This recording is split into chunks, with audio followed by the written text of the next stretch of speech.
My name's Joe Biden, and I come from Delaware, which has more corporations incorporated than all the rest of the country combined.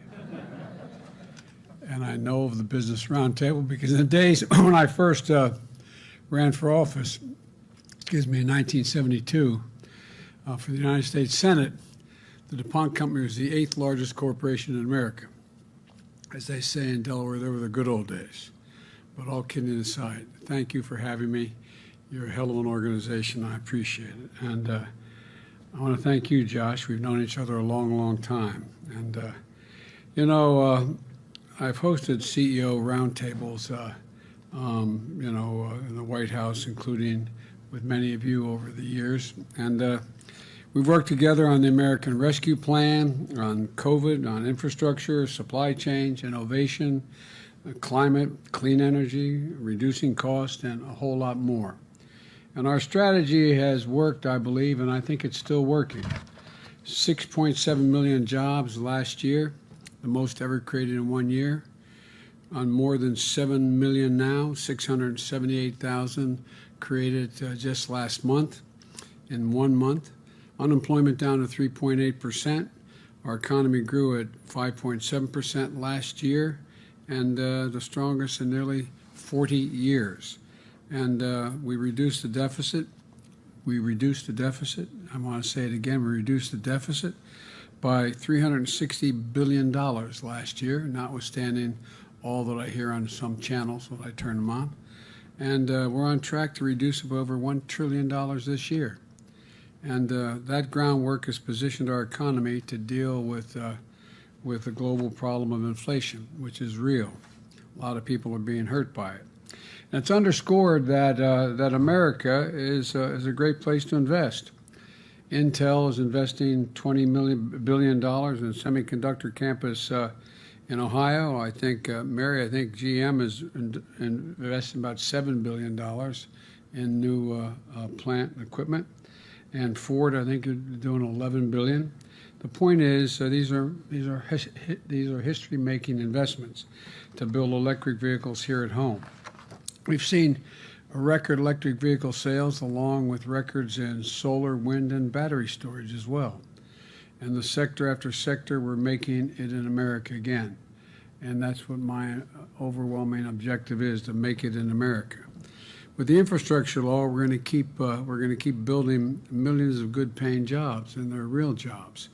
And to build on progress, the Senate and House need to work on the innovation bill and send it to my desk. It's important for our economy, and I would argue for our national security as well. And we're also leading on the global stage because of you all. I'm pleased to see American companies stepping up and doing their part in what you're doing in terms of donating to Ukraine and winding down your operations without anybody requesting. I want to make that clear. You're on your own winding down operations in Russia. Not all, but many have. Not only you, but around the world.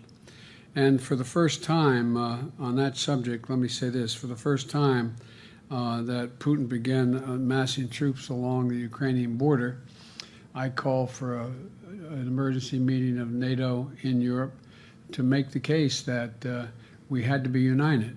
The one thing I'm confident, knowing Putin fairly well as I guess another leader can know one another, is that he was counting on being able to split NATO. He never thought NATO would stay resolved, stay totally, thoroughly united.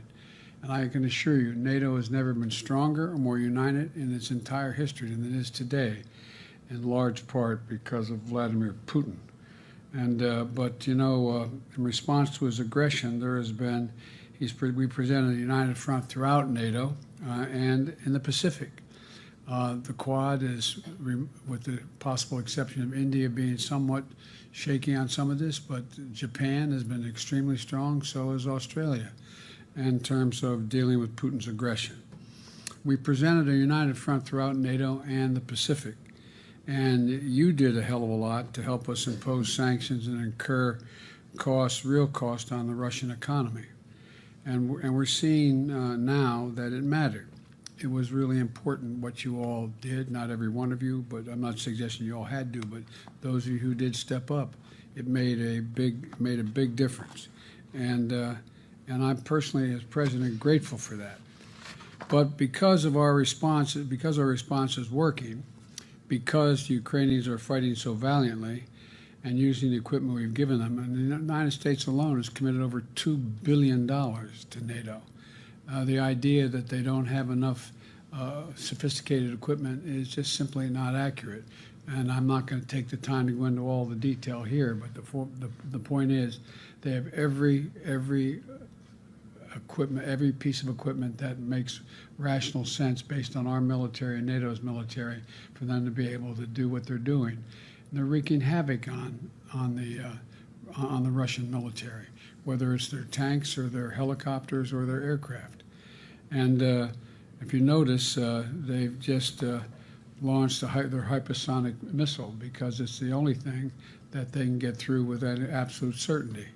It's, as you all know, it's a consequential weapon, but with the same warhead on it as any other launch missile, it doesn't make that much difference, except it's almost impossible to stop it. There's a reason they're using it.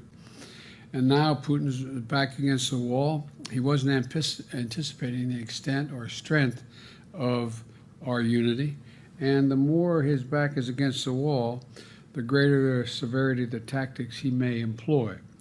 We've seen it before. He's run a lot of false flag operations. Whenever he starts talking about something he thinks NATO, Ukraine, or the United States is about to do, it means he's getting ready to do it. Not a joke.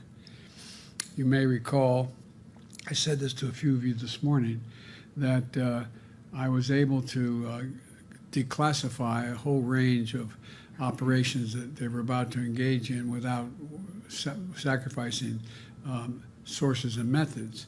And it was able to give everybody clear notice what was about to come, and to convince a lot of our friends around the world that we know what they're about to do. And so his back is against the wall, and he's talking about new false flags he's setting up, including he's asserting that we, America, have biological as well as chemical weapons in Europe. Simply not true. I guarantee you. They're also suggesting that Ukraine has biological and chemical weapons in Ukraine. That's a clear sign he's considering using both of those. He's already used chemical weapons in the past, and we should be careful what's about to come. He knows there'll be severe consequences because of the united NATO front, but the point is, it's real. And what I want to